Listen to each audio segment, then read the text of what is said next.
श्री गणेशाय नमः।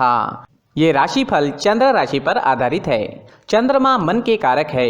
हमारे मन पर जो भी उतार चढ़ाव आते हैं वो चंद्रमा की स्थिति लेकर आती है और इस वजह से चंद्रमा की पोजीशन हमारे रोज के जीवन को बहुत ज़्यादा प्रभावित करती है और इसके अकॉर्डिंग हमारा दिन अच्छा या बुरा जाता है। तो आइए जानते हैं इस दिन चंद्रमा आपके लिए किस तरह के परिणाम ला रहे हैं। दोस्तों, चंद्रमा एक शीतल ग्रह है। इसका पानी से गहरा संबंध होता है और हमारा शरीर ज़्यादातर पानी से बना हुआ है। इस वजह से चंद्र की कला का हम पर बहुत ज़्यादा प्रभाव होता है। इस वजह से चंद्रमा की पोजीशन हमारे दैनिक जीवन को हर तरह से प्रभावित करती है। तो चलिए देखते हैं इस दिन चंद्रमा आपको किस तरह से प्रभावित कर सकते हैं। इस दिन चंद्रमा की पोजीशन ठीक नहीं रहेगी। चंद्रमा इस दिन 4th हाउस में रहेंगे। इससे आप इस दिन मानसिक तौर पर काफ़ी डिस्टर्ब रहोगे। मानसिक तौर पर डिस्टर्ब रहने के कारण आपके अच्छे भले काम किसी गलत डिसीजन से बिगड़ सकते हैं। इसलिए इस दिन आपको महत्वपूर्ण निर्णय लेने से बचना चाहिए और कहीं निवेश करना है तो जोखिम नहीं उठानी चाहिए। अगर आप निवेश करना ही चाहते हैं, आपको जोखिम उठाना जरूरी है, तो किसी विश्वासु व्यक्ति से सलाह मशवरा जरूर करें। इस समय में सिर में दर्द, शिकायत या फिर कामों में मन ना लगने की शिकायत भी रह सकती है। इस दिन ग्रह नक्षत्र उतने बुरे भी नहीं है, लेकिन मानसिक परेशानियां गलतियां करवा सकती है। अगर आप सावधानी बरतते हुए किसी की राय लेकर महत्वपूर्ण कामों को करते हैं तो वो आपके लिए बहुत अच्छा रहेगा। आज आपका व्यापार अच्छा चलेगा, मुनाफा भी अच्छा ही होगा। आपके व्यापार में आप मेहनत करोगे और उसके मुताबिक आपको फल भी मिलेंगे। तो देखा जाए तो व्यापारियों के लिए दिन अच्छा ही है। इस दिन आप शॉपिंग कर सकते हैं, बड़ी खरीदारी भी कर सकते हैं। इन सब चीज़ों के लिए समय अच्छा है।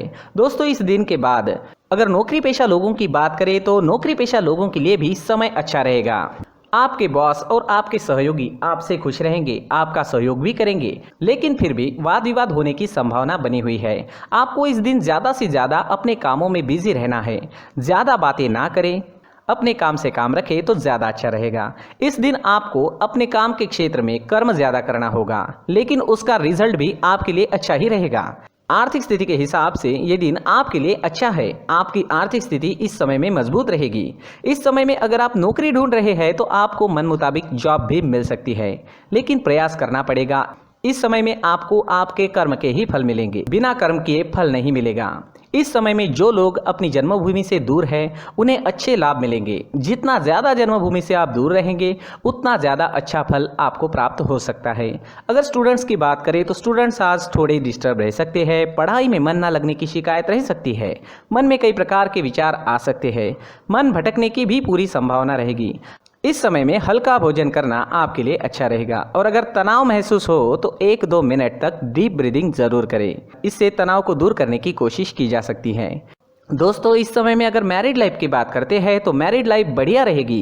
एक दूसरे के बीच प्यार बढ़ेगा, अच्छा तालमेल रहेगा, घर में खुशनुमा माहौल रहेगा, दिन काफ़ी अच्छा जाएगा। अगर पर्सनल लाइफ की बात करें, लव लाइफ की बात करें तो लव लाइफ के लिए भी दिन बहुत अच्छा रहेगा। अपने पार्टनर को हमेशा खुश रखने की कोशिश जरूर करें और ध्यान रहे कि आपकी किसी गलत हरकत से पार्टनर को दुख ना पहुंचे। वो रिश्ते असल में रिश्ते होते हैं जहां सच्चा प्यार होता है और जहां सच्चा प्यार होता है वहां खुद से ज़्यादा अपने पार्टनर की चिंता होती है और वो रिश्ते आसानी से टूट भी नहीं सकते और ये चीज़ें अपने आप होती है। आज के दिन आपका स्वास्थ्य अच्छा रहेगा, शारीरिक तौर पर बहुत अच्छा रहेगा, लेकिन मानसिक तौर पर कमज़ोर हो सकता है।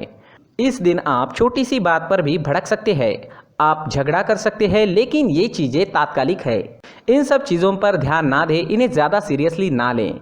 थोड़ा ध्यान ज़रूर रखें ताकि आपके हाथ से कोई बड़ा नुकसान ना हो। आज के दिन के लिए सफ़ेद रंग का इस्तेमाल करना आपको बहुत अच्छा रहेगा और 2 नंबर इस दिन आपके लिए लकी साबित हो सकता है। दोस्तों, इस दिन कुछ उपाय करें तो ज़्यादा अच्छा रहेगा। जैसे चंदन या केसर का तिलक अपने माथे पर आप लगाते हैं तो आप शांत रहोगे, झगड़े होने के कोई चांसेस नहीं रहेंगे, दिन काफ़ी अच्छा जाएगा। साथ ही मंदिर में 1 रुपये का सिक्का जरूर डालें और भगवान से आपके लिए और आपके अपनों के लिए प्रार्थना जरूर करें। दोस्तों, प्रार्थना में काफ़ी शक्ति होती है और अगर हम 1 रुपये का सिक्का डालते हैं बाद में प्रार्थना करते हैं तो वो शक्ति और बढ़ जाती है। दोस्तों, प्रार्थना में काफ़ी शक्ति होती है। अपनी प्रार्थना पर हमें विश्वास होना चाहिए। दोस्तों, ये राशिफल चंद्र राशि पर आधारित है, लेकिन कभी कभी हमारी पर्सनल कुंडली में बाकी ग्रहों की पोजीशन कुछ इस तरह की होती है कि आपके राशिफल परिणाम में बदलाव दिख सकता है। इसलिए राशिफल को एक मार्गदर्शन के तौर पर लिया जाए तो ज्यादा अच्छा रहेगा। इस वीडियो को लाइक करें, शेयर करें, सब्सक्राइब करें। Thank you. दोस्तों, सभी राशि के लोगों के लिए जीवन में आगे बढ़ने के लिए कुछ जरूरी बातें वीडियो में आगे बताई गई है, तो वीडियो आगे जरूर देखें। नमस्कार दोस्तों, व्यक्ति को अपने जीवन में सफल होने के लिए मेहनत के साथ साथ भाग्य का साथ होना भी बहुत ही आवश्यक होता है।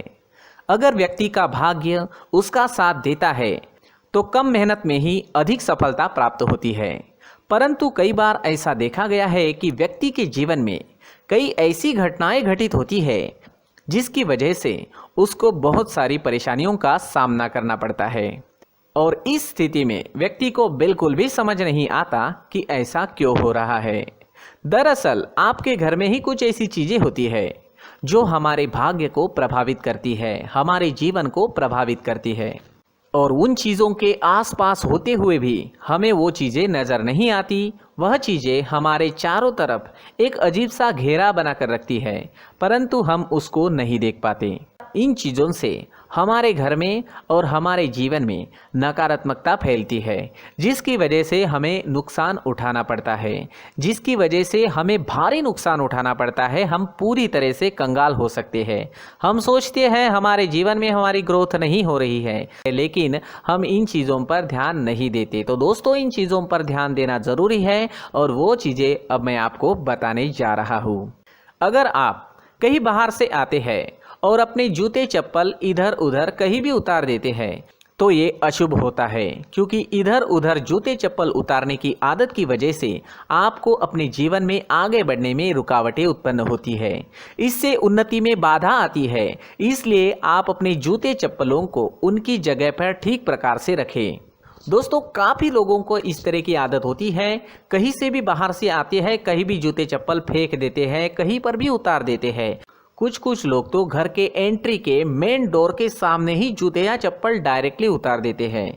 ये तो बहुत ही गलत है। साथ ही कुछ लोग जूते चप्पल उल्टे रख देते हैं, उस पर ध्यान नहीं देते। लेकिन इन चीज़ों पर ध्यान देना बहुत ज़रूरी होता है, और जूते चप्पल हमारे जीवन को बहुत ज़्यादा प्रभावित करते हैं। दोस्तों, ध्यान रखें, जूते चप्पल हमेशा साफ सुथरे रखें और उनको उनकी जगह पर रखें। उनके लिए एक स्थान बनाएं, उस स्थान पर रखें।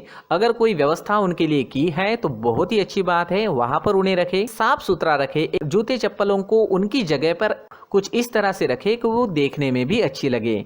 अगर वो चीज़ें देखने में अच्छी लग रही है तो फिर उनसे निगेटिव एनर्जी उत्पन्न होने की संभावना बिल्कुल भी नहीं रहेगी।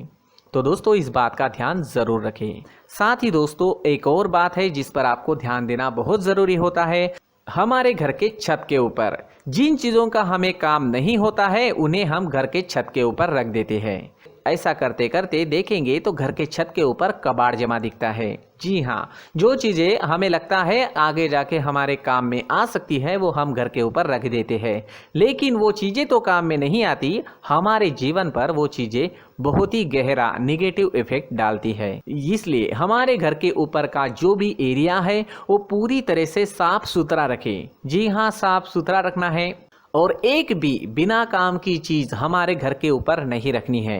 दोस्तों, नहीं तो हम जीवन में मेहनत करते ही रहेंगे और हम जितना पा सकते हैं उतना नहीं पा सकेंगे, क्योंकि ये चीज़ें हमें कहीं ना कहीं हमारे जीवन में पीछे रखेगी। इस वजह से घर के छत को पूरी तरह से साफ रखें, पूरी तरह से साफ सुथरा रखें, क्लीन रखें।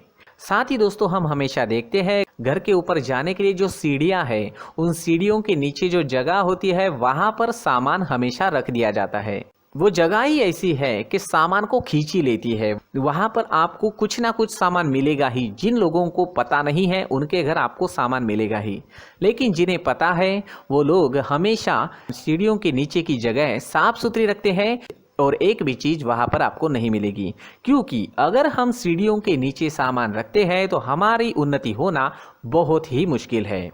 जी हाँ, सीढ़ियों के नीचे कूड़ा कचरा कबाड़ अगर हम जमा करके रखते हैं, कोई भी सामान रख देते हैं, तो उस वजह से माँ लक्ष्मी हम पर प्रसन्न नहीं होती। माँ लक्ष्मी हमारे घर में आने की संभावना बहुत ज़्यादा कम हो जाती है। तो दोस्तों, इन चीज़ों पर ध्यान रखें। हमारे घर की जो सीढ़ियाँ होती है उनके नीचे की जगह हमेशा साफ सुथरी रखें, क्लीन रखें। साथ ही दोस्तों, अगर आपके घर में ऐसी कोई चीज मौजूद है जिसका आपको काम नहीं है, जैसे टूटे फूटे बर्तन, आईना, तस्वीरें, इलेक्ट्रॉनिक सामान, सोफा, कुर्सी, टेबल, पलंग, घड़ी, झाड़ू, गमला इत्यादि, तो आप इन सामानों को अपने घर से तुरंत ही बाहर निकाल दीजिए, वरना इससे आपको बहुत बड़ी परेशानी हो सकती है। आपको ये चीजें कंगाल बना सकती है। तो घर में ऐसी चीजों का मौजूद होना शुभ नहीं माना गया है। इससे धन की देवी माता लक्ष्मी जी का प्रवेश घर में नहीं होता है। इन चीजों से आपके घर में नकारात्मक ऊर्जा का संचार होता है और जिस वजह से व्यक्ति को मानसिक समस्याओं का सामना भी करना पड़ता है। व्यक्ति के मन में चिड़चिड़ाहट होती है और छोटी छोटी बातों पर गुस्सा आने लगता है। आप जो भी कार्य करते हैं उसमें आपका मन नहीं लग पाता है।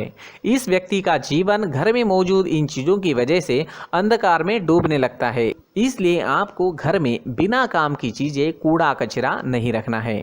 दोस्तों, एक और ख़ास बात है, हमारे घर में मकड़ी का अगर जाला है तो वो बिल्कुल भी शुभ नहीं है। जी हाँ, वो अशुभ माना जाता है। घर में मकड़ी का जाला होना अशुभ है। इससे आपके अच्छे दिन भी बुरे दिनों में बदल सकते हैं, क्योंकि मकड़ी अपना जाल शिकार को फंसाने के लिए बनाती है। और अगर आपके घर में मकड़ी का जाला है तो इससे घर में नकारात्मक ऊर्जा का प्रभाव अधिक बनता है और वास्तुशास्त्र के अनुसार इससे सकारात्मक ऊर्जा का नाश होना शुरू हो जाता है और घर में नकारात्मक ऊर्जा बहुत ज़्यादा बढ़ जाती है। इसलिए आप अपने घर को हमेशा साफ सुथरा रखें। कम से कम 1 महीने में अपने घर के हर कोने की साफ सफाई ज़रूर करें। जी हाँ, वैसे तो 1 हफ्ते में साफ सफाई करनी ही चाहिए, लेकिन ना हो सके तो 1 महीने में तो आपको घर पूरी तरह से साफ करना चाहिए और मकड़ी के जालों को खास करके अपने घर में बिल्कुल भी पनाह ना दें। दोस्तों, मुख्य द्वार भी हमेशा साफ सुथरा रखें। मुख्य द्वार को हमेशा सजाया जाता है, क्योंकि मुख्य द्वार से ही हमारे घर में लक्ष्मी का प्रवेश होता है। तो मुख्य द्वार को साफ सुथरा रखें और सजा कर रखें तो बहुत अच्छा रहेगा। इससे मानसिक रोग और घर की परेशानियां दूर हो जाएगी, धन की कोई कमी नहीं रहेगी और इसके साथ साथ आय के नए स्रोत भी खुलने लगेंगे। इसी के साथ और कुछ चीज़ें हैं, जैसे टूटी फूटी जो भगवान की मूर्तियाँ होती हैं वो हमारे घर में नहीं रखनी चाहिए। साथ ही जो भगवान के पुराने फ़ोटो है जो जमा करके रखे हुए होते हैं, तो दोस्तों वो चीज़ें नहीं रखनी चाहिए। जो भगवान के फ़ोटो या भगवान की मूर्तियाँ जो घर के मंदिर में हैं, बस वहाँ तक सीमित है। अगर आपके घर के शोकेस में भी वो मूर्तियाँ रखी है, कुछ फ़ोटो रखे थे, उन्हें भी साफ करते रहना चाहिए। जिन चीज़ों को हम मेंटेन नहीं कर पाते, साफ नहीं रख पाते, उन चीज़ों को घर से हटा देना ही आपके लिए अच्छा रहेगा। साथ ही दोस्तों, कुछ तस्वीरें हैं, जैसे डूबते नाव की तस्वीर या फिर झगड़े की तस्वीर या फिर कुछ ऐसी तस्वीरें होती है जो देखते ही हमें समझ में आ जाता है कि ये तस्वीर निगेटिविटी दर्शा रही है। इस तरह की तस्वीर भी आपको आपके घर में नहीं रखनी है। जी हाँ, इस तरह की तस्वीर लगाने से भी हमारे जीवन में उसी तरह की घटनाएं घटित होना शुरू हो जाता है। हर एक चीज़ हमारे घर की हम पर प्रभाव डाल रही है, तो इन चीज़ों को ध्यान में आपको रखना होगा। तो दोस्तों, कुछ ऐसे छोटे मोटे बदलाव करके हम हमारे जीवन में खुशियाँ ला सकते हैं, तरक्की ला सकते हैं, धन ला सकते हैं, माँ लक्ष्मी जी का प्रवेश हमारे घर में हो सकता है। तो इन चीज़ों को ज़रूर आजमाएं। इस तरह के बदलाव आप आपके घर में ज़रूर करें। धन्यवाद।